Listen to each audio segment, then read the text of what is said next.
Hello बच्चों, आज का हमारा टॉपिक है question practice on electronic configuration. अभी तक आप लोगों ने काफी कुछ पढ़ा है। क्या बच्चों? काफी कुछ पढ़ा है। आप लोगों ने जो क्वांटम नंबर पढ़ा है, इलेक्ट्रॉनिक कॉन्फ़िगरेशन के रूल पढ़े हैं एंड साथ ही साथ में कुछ एक्सेप्शंस भी पढ़े हुए हैं।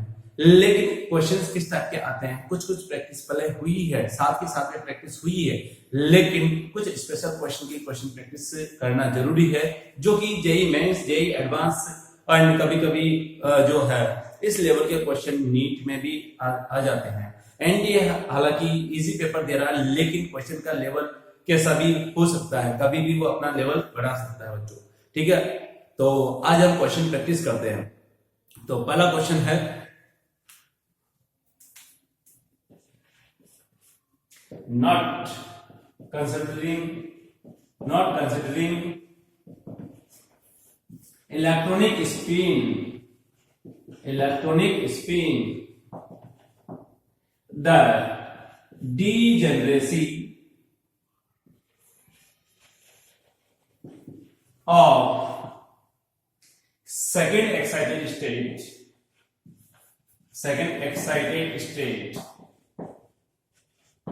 in hydrogen atom is 9, total है 9. Find degeneracy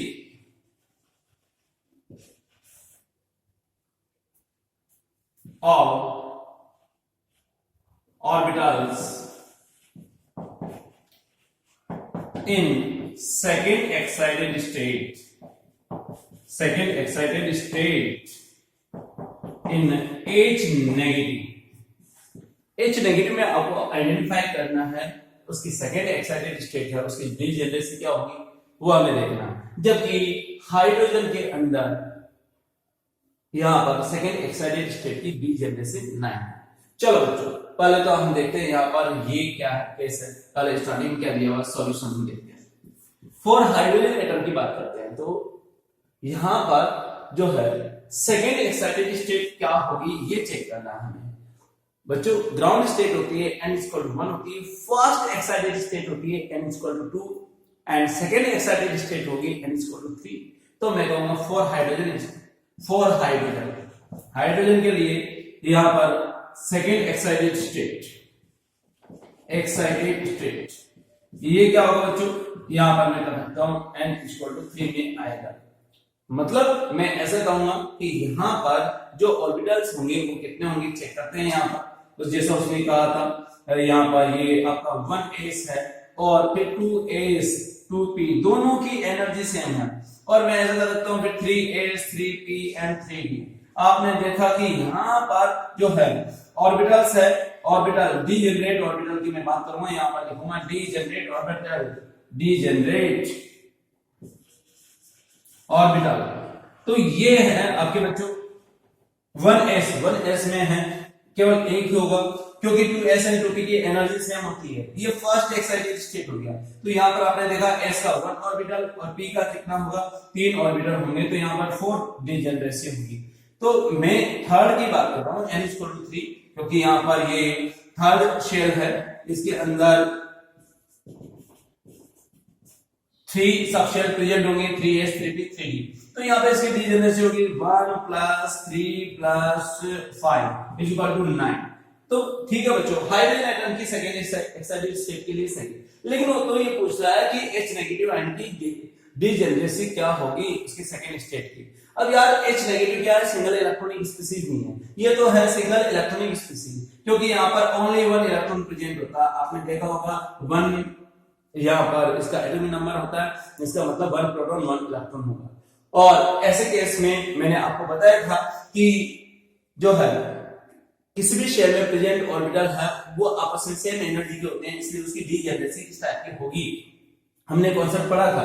H नेगेटिव के लिए मैं बात करता हूं, H नेगेटिव के लिए, किसके लिए, H negative multi electronic system है। कितने इलेक्ट्रॉन है, टोटल इलेक्ट्रॉन 2 है, यहां पर टोटल इलेक्ट्रॉन्स है 2 है। अब मैं डीजेनरेसी की बात करूंगा, यहां पर तो यार n+l पॉलिश रूल ये या मैं कहूंगा ऑफ द प्रिंसिपल, ये सारे के सारे इसके लिए अप्लाई हो जाएंगे। ठीक है बच्चों, तो यहां पर जो है n+l ऑर्बिटल की एनर्जी को डिसाइड करता। ओके, आपने देखा 1s की एनर्जी मिनिमम होगी, उसके बाद में आपने देखा 2s n+l रूल के अकॉर्डिंग 2s क्या होगा बच्चों, 2s ये आपकी होगी फास्ट एक्साइटेड स्टेट, ठीक है, फास्ट एक्साइटेड स्टेट। ओके बच्चों, 1s से 2s में जाएगा तो फास्ट एक्साइटेड स्टेट हो गया, किसके, मल्टी इलेक्ट्रॉनिक सिस्टम के लिए, ठीक है। और मैं कहूंगा अगेन 2s के बाद में एनर्जी ज्यादा होती है 2p की। यस, आपने देखा ये मल्टी इलेक्ट्रॉनिक सिस्टम के लिए सेकंड एक्साइटेड स्टेट होगी।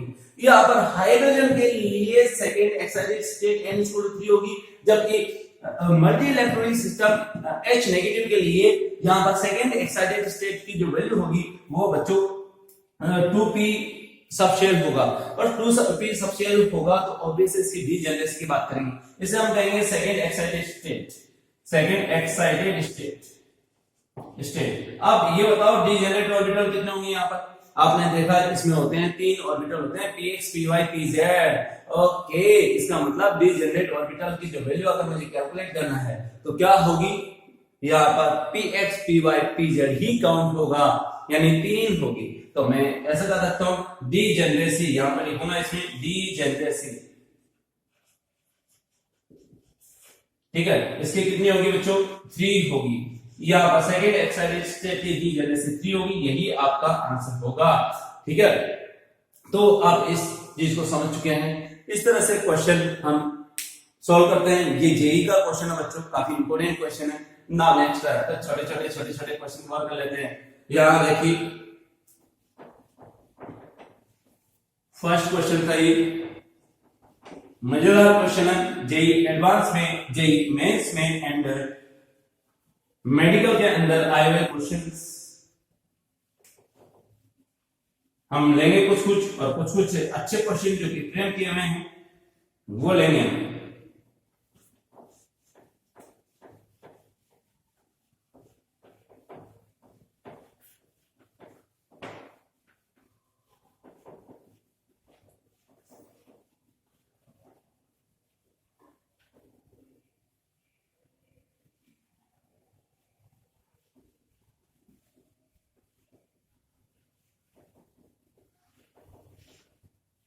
सेकेंड क्वेश्चन है बच्चों, how many electrons can have n is equal to 3 and s is equal to plus half in an atom, या अगर मैक्सिमम वैल्यू की बात करते हैं, मैक्सिमम लिमिट की बात करते हैं, n equal to 3 and s equal to plus half, कौन सा होगा यार, सॉल्यूशन तो देखो इसका, यहाँ पर n की वैल्यू 3 है, s की वैल्यू प्लस हाफ है, इसका मतलब मैं ऐसा कहूंगा, यहाँ पर देखो n इक्वल टू 3 है तो इसका मतलब यहाँ पर ऑर्बिटल कौन कौन से होंगे या सबशेल कौन कौन से होंगे, एक तो होगा बच्चों 3s होगा, ठीक है। मैं यहाँ पर 3s लिख ही देता हूं, इलेक्ट्रॉन भी फिलअप बना देता हूं, इलेक्ट्रॉन का अरेंजमेंट। ओके, फिर कौन सा होगा, 3p होगा, आप देख सकते हैं 3p, इसमें भी फिलअप होंगे, कैन हैव मतलब कितने इलेक्ट्रॉन का स्पिन इतना हो सकता है। चलिए ठीक है, नेक्स्ट की मैं बात करूंगा, यहां पर 1 2 3 4 1 2 3 4 5, तो ये आपका होगा बच्चों 3d आपका ऑर्बिटल है, इसको भी मैं कंप्लीटली फिल मान लेता हूं क्योंकि कैन हैव मैक्सिमम इलेक्ट्रॉन के बारे में बात कर रहा है। अब देखो n की वैल्यू तो 3 आ गई, नाउ स्पिन प्लस हाफ हो, तो आपने देखा यार ईच ऑर्बिटल के अंदर एक क्लॉकवाइज होता है, एक एंटी क्लॉकवाइज होता है, एक क्लॉकवाइज होता है मतलब प्लस हाफ होता है, एंटी क्लॉकवाइज होता है मतलब माइनस हाफ होता है। ओके, तो मान लीजिए ये क्लॉकवाइज है तो क्या होगा, इन दोनों में से ऑप्शन एक ही रहेगा, एक का क्लॉकवाइज होगा दूसरे का एंटी क्लॉकवाइज होगा, तो इसमें क्या होगा, एक इलेक्ट्रॉन का क्लॉकवाइज यानी प्लस हाफ होगा, यानी ईच ऑर्बिटल में अगर हम देखें तो यहां पर जो है क्लॉकवाइज इलेक्ट्रॉन के नंबर कितने हो जाएंगे, 1 2 3 4 5 6 7 8 9, क्योंकि ईच ऑर्बिटल में एक क्लॉकवाइज स्पिन वाला इलेक्ट्रॉन प्रेजेंट होता है। तो टोटल इलेक्ट्रॉन्स क्या होंगे, टोटल मैक्सिमम की बात करूंगा यहाँ पर कितना हो जाएगा बच्चों, 9। इस तरह से इस टाइप के क्वेश्चन को हम सॉल्व करते हैं। हमने किया, बड़ा मजेदार क्वेश्चन है। आगे और लेते हैं next question, third question.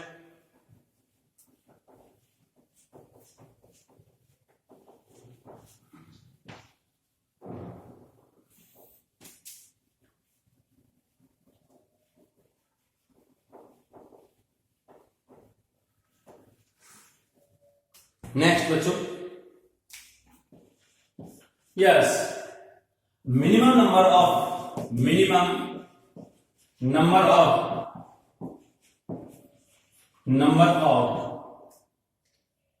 electrons which have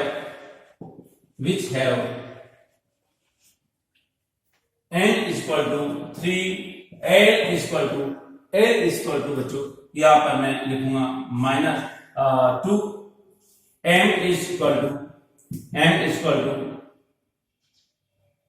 -1, okay. And ये आपका हो गया इन Fe एटम। चलो बच्चों, पहले तो हमें देखना कि n इक्वल टू 3 है, l इक्वल टू 2 है, इसका मतलब ऑर्बिटल कौन सा होगा? यहाँ पर 3d की बात कर रहा है, तो मिनिमम इलेक्ट्रॉन की बात करेंगे यार। ओके, सॉल्यूशन देखो, यहाँ पर इलेक्ट्रॉनिक कॉन्फ़िगरेशन लिखते हैं। यहाँ पर Fe का क्या होगा? ऑर्गन का तो 18 होता ही है, ये 26 है, यहाँ पर 18 तक तो फिलअप हो चुका। और आपको पता है 18 के बाद में 4s2 आता है। 4s2 में इस तरह से बॉक्स बना करके समझाता हूँ, बड़ा मजा आएगा यहाँ पर। और नेक्स्ट उसके बाद में 3d, ये होगा 4s and 3d। यार क्वेश्चन था n equal to 3, l equal to 2 and m equal to -1, ये वाला आपका होना चाहिए। ठीक है यार, वैल्यू रखते हैं। क्या होगा यहाँ पर आप देखोगे इस चीज को, n की वैल्यू क्या होगी? 3 है, तो n की वैल्यू तो 3, इसी के लिए इसके लिखो है। ओके, l की वैल्यू 2 की मैं बात करूंगा तो यार d वाला होगा, p वाला तो हो नहीं सकता, इसलिए मैंने p वाला तो पहले लिखा भी नहीं। ठीक है, आप चाहो तो यहाँ पे लिख सकते हो, क्योंकि l की वैल्यू d के लिए होती है, इसलिए आर्गन की जस्ट बाद वाला ही मैंने लिखा है। तो 3d, अब यहाँ पर आपको पता आयरन 26 है, तो ये तो 20 हुआ, और यहाँ पर 6 इलेक्ट्रॉन और होंगे, तो इसका मतलब मैं इस टाइप से कर सकता हूँ। अब आपने देखा यार कि L की वैल्यू क्या है बच्चों? यहाँ पर 2 है, वो तो 3d के लिए होगी, तो मैं ऐसा कर सकता हूँ, यहाँ पे n की वैल्यू 3, इसके लिए फॉलो करिए, l इक्वल टू इसके लिए फॉलो करिए, लेकिन m equal to -1।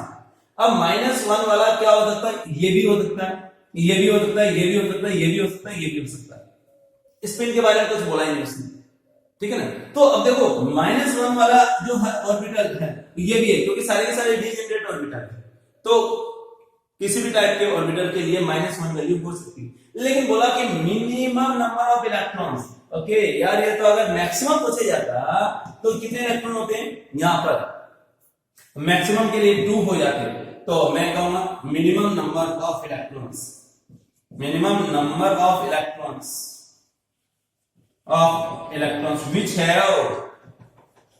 which have क्या बच्चों, क्या होगा यहाँ पर? n equal to 3, l equal to 2 and m equal to -1। r कितने होंगे बच्चों? मैक्सिमम पूछा जाता तो 2 था, लेकिन मिनिमम पूछा तो यानी यार मैं क्या कहूंगा, 1 इलेक्ट्रॉन के बारे में बात करूंगा। यस, आंसर क्या हो जाएगा? 1, ओनली 1। यानी इस कंडीशन को फॉलो करने वाले इलेक्ट्रॉन्स क्या होंगे? ओनली 1 होंगे। ठीक है बच्चों, नाउ नेक्स्ट क्वेश्चन, आपका फोर्थ क्वेश्चन हम सोल्व करते हैं। इसी टाइप के क्वेश्चन हम लेंगे, मजेदार क्वेश्चन है बच्चों ये, इसके बेसिस पर कई बार जेईई मेंस एडवांस इनमें क्वेश्चन आ गए हैं, और आगे भी आने की पॉसिबिलिटी है, क्योंकि हमेशा क्रिएटिविटी रहती है जेईई एडवांस के पेपर में, अच्छे क्वेश्चन फ्रेम करता हो। आगे की बात करते हैं, नेक्स्ट की बात करते हैं। Yes, how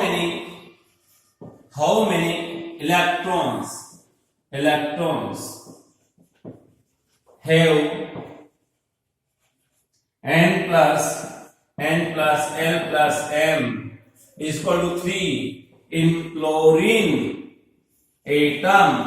okay, in chlorine atom की बात कर रहे हैं, ठीक है ना। और यहाँ पर एन या मैं Cl माइनस लिख देता हूँ, ज्यादा अच्छा रहेगा। Cl नेगेटिव आयन ज्यादा अच्छा रहेगा ताकि कोई कंफ्यूजन नहीं हो। चलो Cl माइनस का कॉन्फ़िगरेशन की बात करते हैं। सबसे पहले तो Cl का देखते हैं। Cl के कितने होते हैं? 17 होते हैं, लेकिन यहाँ पर एक इलेक्ट्रॉन लिया तो 18 इलेक्ट्रॉन हो जाएगा। इसका मतलब मैं ऐसे कर सकता हूँ, क्योंकि नेगेटिव चार्ज आया तो इसका मतलब इलेक्ट्रॉन उसने लिया। तो आप देखोगे यार, पहले तो इलेक्ट्रॉनिक कॉन्फ़िगरेशन लिखेंगे क्या। आप 1s2 1s2 2s2 2p6 3s2 3p6 okay ना। मैं यहाँ पर क्योंकि L और M की वैल्यू भी आ रही है तो इसको स्प्लिट करूंगा। कैसे? 3 पार्ट में स्प्लिट कर देता हूँ। 2px2 2py2 और 2pz2। आपको पता है यहाँ पे तो ये 3 तरह के ऑर्बिटल होते हैं। या p की बात करें तो ये क्या होगा? यहाँ पर 3px2 3py2 3pz2 ये वैल्यू होगी यार। अब ये वैल्यू है तो इसके लिए कंडीशन फॉलो करो। सबसे पहले तो हम देखते हैं n plus l plus m equal to 0। तो मैं ऐसा कर सकता हूं, यहां पर देखिए अगर n की वैल्यू क्या रखे 3 रखे। इफ पहला केस की मैं बात करूंगा क्योंकि अपन को सब कुछ रैंडम देखना। L की M की वैल्यू है या L की वैल्यू N से ज्यादा नहीं हो सकती, हमेशा कम नहीं होगी। तो यहाँ पर L इक्वल टू क्या होगा? 0 होगा। M इक्वल टू 0 होगा। किसके लिए होगा भैया? N की value 3, L equal to 0, M equal to 0। ये वैल्यू होगी किसके लिए होगी भैया? 3s के लिए। 3s तो इसमें कितने इलेक्ट्रॉन्स हो जाएंगे? 2 इलेक्ट्रॉन्स। देखो 3s में 2 इलेक्ट्रॉन्स आई थिंक समझ आ रहा होगा ना। नेक्स्ट मैं कहूंगा n की वैल्यू अगर 2 रखते हैं तो ध्यान से सुनो, n की वैल्यू 2 रखेंगे तो ये क्या हो जाएगा? यहाँ पर एक और केस, या 3 वाला केस लेते हैं। n इक्वल टू 3 वाले केस के अंदर एक और पॉसिबिलिटी है कि l इक्वल टू क्या होगा बच्चों? l इक्वल टू 1 अगर हो तो m इक्वल टू -1 रखना पड़ेगा। क्यों? क्योंकि यहाँ पर आपने देखा n plus l plus m की वैल्यू क्या होगी? 3 होनी चाहिए। अगर 3 प्लस 1 प्लस -1 तो यहाँ पर कंडीशन तो फॉलो कर रही है। 3 आ रहा है तीनों का सम, क्योंकि अगर ये प्लस में होगा तो ये माइनस में होगा। यस, समझ आ रहा आप लोगों को। इसका मतलब मैं ऐसा कर सकता हूँ कि -1 वाला ऑर्बिटल है वो तो क्या होगा? एक ही तो होगा बच्चों, -1 वाला। कौन सा होगा? हम मान सकते हैं 3px2 या 3py2 मान सकते हैं। ठीक है, 3px2 या 3py2 दोनों में से एक होगा। तो मैं ऐसा मान लेता हूं 3px2 ले लेते हैं। यहाँ पर कितने इलेक्ट्रॉन होंगे यार? यहाँ पर 3px2 के 2 इलेक्ट्रॉन होंगे बच्चों। ओके, फिर कंडीशन लेते हैं। क्या और कुछ पॉसिबल है क्या? यहाँ पर n की वैल्यू अगर 3 हो तो और l की वैल्यू 2 हो तो d ऑर्बिटल होगा। d ऑर्बिटल में इलेक्ट्रॉन होते नहीं है Cl माइनस में, इसलिए उसको छोड़ो। ओके, n इक्वल टू 2 रखते हैं। n इक्वल टू 2, ठीक है बच्चों। अब यहाँ पर L इक्वल टू अगर 0 0 लिखूंगा तो कंडीशन फॉलो नहीं करेगा, क्योंकि यहाँ पर इन तीनों का सम क्या आना चाहिए? यहाँ पर इन तीनों का सम क्या आना चाहिए? 3 आना चाहिए।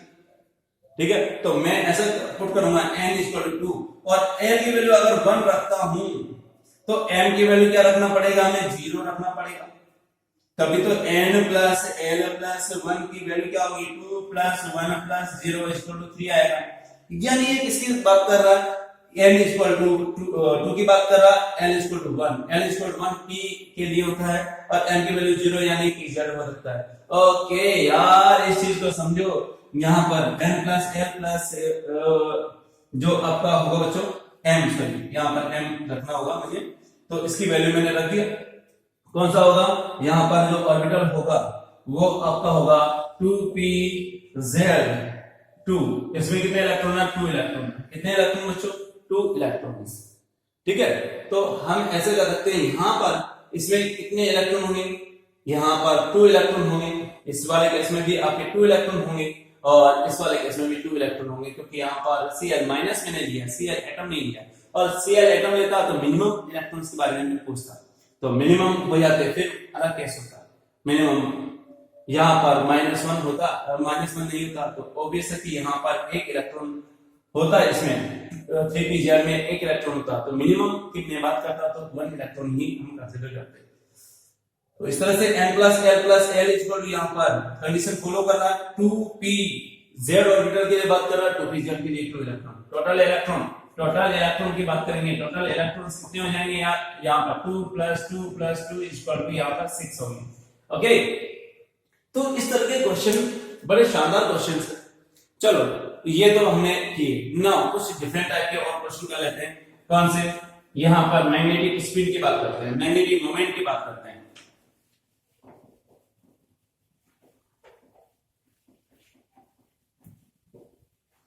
कुछ टाइप के क्वेश्चन भी लेते हैं हम।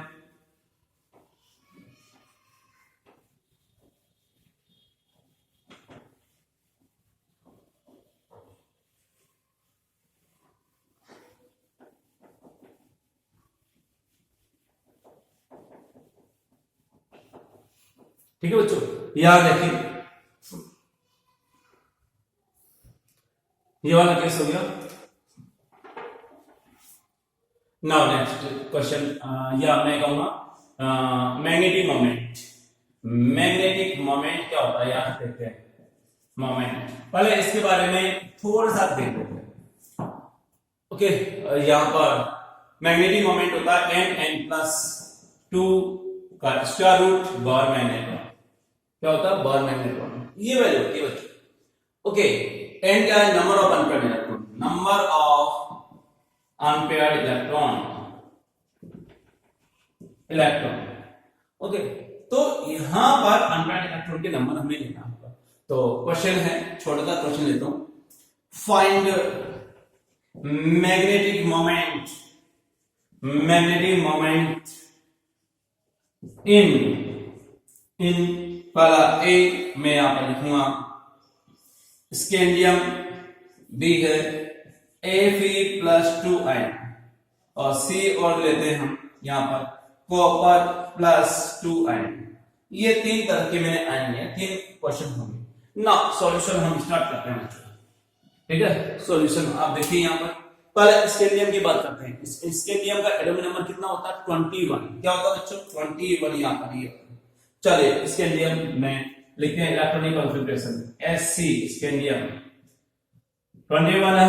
यहां पर आपने देखा यार, ऑर्गन तक तो यही रहेगा। इसके बाद में 4s2 3d1, 3d1 इसका मतलब कितने अनपेयर्ड इलेक्ट्रॉन होंगे यहाँ पर? 4s2 हमेशा एक ऑर्बिटल के अंदर, एक ऑर्बिटल, चाहे वो s हो, चाहे p हो, चाहे d हो, चाहे f हो, चाहे g हो, चाहे h हो, जो कि प्रोपोज्ड है, तो उन सब में हमेशा 2 इलेक्ट्रॉन होंगे बच्चों। क्या होंगे? 2 इलेक्ट्रॉन होंगे। तो मैं ऐसे कर रखता हूं कि यहां पर ये ऑर्गन 4s2 3d1 ये आपका है। तो ऐसे ये 21 इलेक्ट्रॉन होगी। अब अनपेयर्ड इलेक्ट्रॉन किसमें? इसके अंदर। तो यहां पर क्यों? एक सिंगल इलेक्ट्रॉन की पेयरिंग नहीं होती है। ठीक है, आप बॉक्स बना के भी यहां पे देख सकते हैं बच्चों, एक सिंगल इलेक्ट्रॉन की पेयरिंग नहीं होती। मैं बॉक्स बना देता हूं ताकि आपको जो है कंफ्यूजन ना हो किसी भी तरह का। एक सिंगल इलेक्ट्रॉन ये 3d1। ओके, 4s2 आपका ये हो गया 4s2 पेयर्ड इलेक्ट्रॉन है, और ये ऑर्गन आपका है बच्चों, ये स्कैंडियम 21। तो ऐसी सिचुएशन में जब अनपेयर्ड इलेक्ट्रॉन है तो इसका मतलब क्या होगा? मैग्नेटिक मोमेंट कैलकुलेट करना। ओके, मैग्नेटिक मोमेंट क्या होगा? मैग्नेटिक मोमेंट ये आपका होगा बच्चों, यहां पर रखूंगा n+2 का स्क्वायर रूट बार मैग्नेट्रॉन। ओके, यहाँ पर n की वैल्यू रख दो यार, कितना है? 1 1+2 का स्क्वायर रूट बार मैग्नेट्रॉन। यहाँ पर आपका हो जाएगा √2 बार मैग्नेट्रॉन। वैल्यू पुट करोगे 1.7, यस 1.3 आएगा ना यहाँ पे बाय मिस्टेक, √3, तो 1.732 बार मैग्नेट्रॉन। ये वैल्यू क्या है? कितने जाएगी बच्चों? ये 1.732। ठीक है, इस तरह से यहां पर कैलकुलेट कर सकते हैं। नेक्स्ट है Fe+2 की बात करते हैं। Fe+2, यस बहुत अच्छा क्वेश्चन है यार। पहले तो यहां पर Fe+2 की कैलकुलेट करने के लिए Fe का आपको इलेक्ट्रॉनिक कॉन्फ़िगरेशन लिखना पड़ेगा। ऑर्गन के बाद में क्या होगा जस्ट बताओ। यहाँ पर 4s2 यस, इसके जस्ट बाद में आपने देखा यार 1 2 3 4 5, यहाँ पर 3d6 1 2 3 4 5 6, ये हमने रखते हैं। अब आपने देखा यार जो है Fe+2 2 इलेक्ट्रॉन निकालना, याद रखना 4s की एनर्जी कम थी 3d से। कब? जब इलेक्ट्रॉन फिलअप करने जा रहे थे, तो 4s की एनर्जी कम थी तो इलेक्ट्रॉन सबसे पहले 4s में गया, लेकिन इलेक्ट्रॉन फिलअप करने के बाद में पासा पलट जाता है, 4s की एनर्जी ज्यादा हो जाती है 3d से। तो ऐसी सिचुएशन में क्या होगा, इलेक्ट्रॉन सबसे पहले किसमें से निकलेंगे, s में से ही निकलेंगे। आपको समझ में आ गया, पहले 4s की एनर्जी कम थी 3d से, लेकिन इलेक्ट्रॉन फिलअप होने के बाद में चेंज हो गया तो 4s की एनर्जी ज्यादा होगी, इलेक्ट्रॉन इसलिए उसमें से निकलता है। ऐसा एस एंड डी वाला केस जब जब आएगा तब तब ऐसा होगा। ठीक है बच्चों, एस एंड डी वाला केस जब जब आएगा तब तब ऐसा होगा। तो यहाँ पर Fe+2 की मैं बात कर सकता हूँ यार, Fe+2 मैं इधर बताता हूँ, काफी ज्यादा कंजेस्टेड हो जाएगा।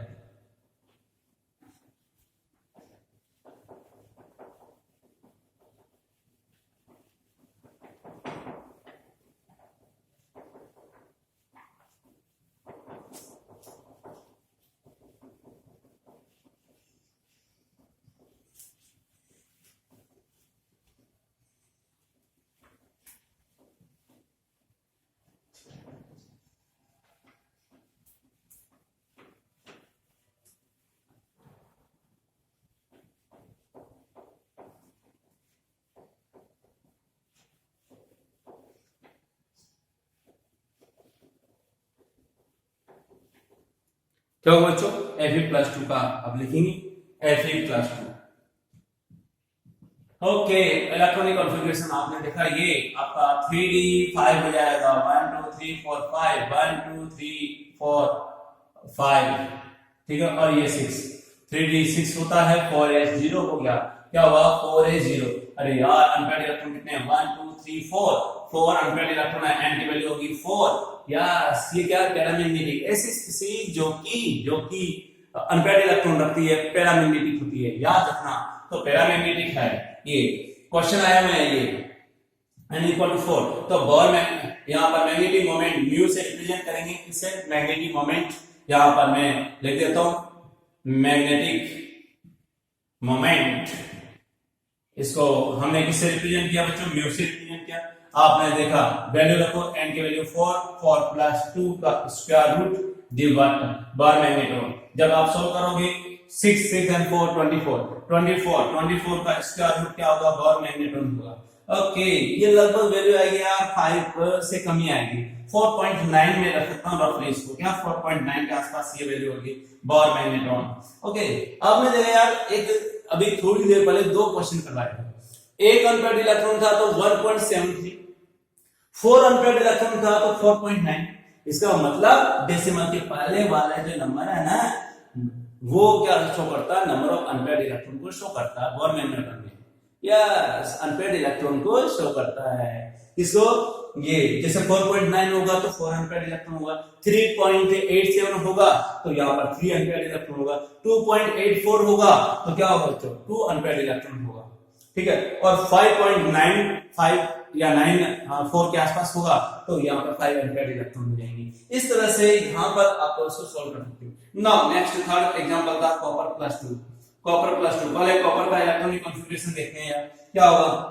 आपने देखा ऑर्गन उसके बाद में 3d10 1 2 3 4 5 3d10 एक्सेप्शन था, याद आया आप लोगों को, कल की क्लास में पढ़ाया था 1 2 3 4 एंड ये आपका 5, ये हो गया बच्चों, ये आपके हो गए 3d10 और 4s क्या होगा बच्चों, यहाँ पर 1 होगा।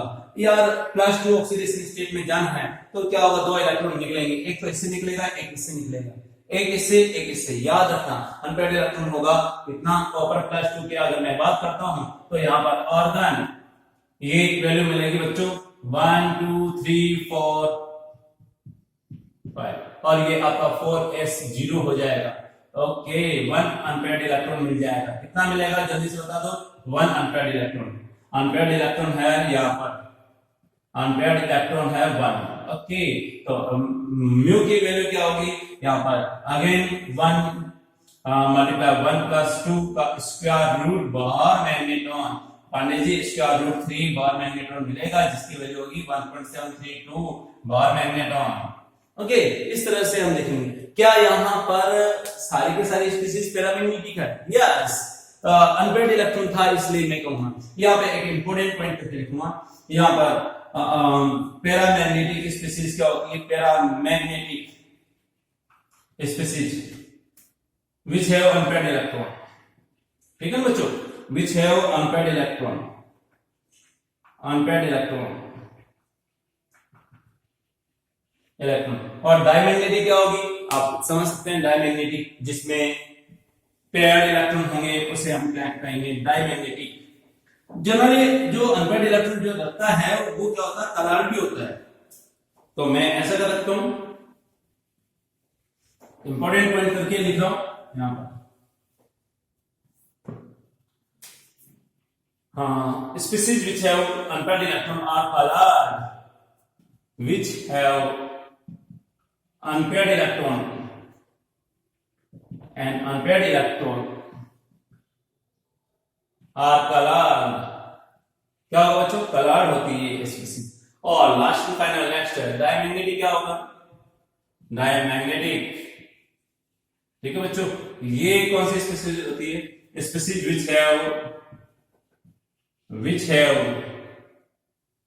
have no unpaired electrons, generally these are colorless, these are क्या होगा बच्चों, these are colorless, जनरली बोला मैंने, ऑलवेज, क्योंकि इलेक्ट्रॉन के बेसिस पर कंपैरिजन कर रहे हैं, कलर का और भी कई कॉन्सेप्ट होते हैं, लेकिन जनरली बोला मैंने, generally these are colorless, okay बच्चों। तो इस तरह के questions NEET, JEE Mains, JEE advance में आते हैं। आप लोगों ने बहुत शानदार तरीके से ये क्वेश्चन किए हैं, समझे हैं, और इस तरह के क्वेश्चन आने की पॉसिबिलिटी रहती है। Thank you.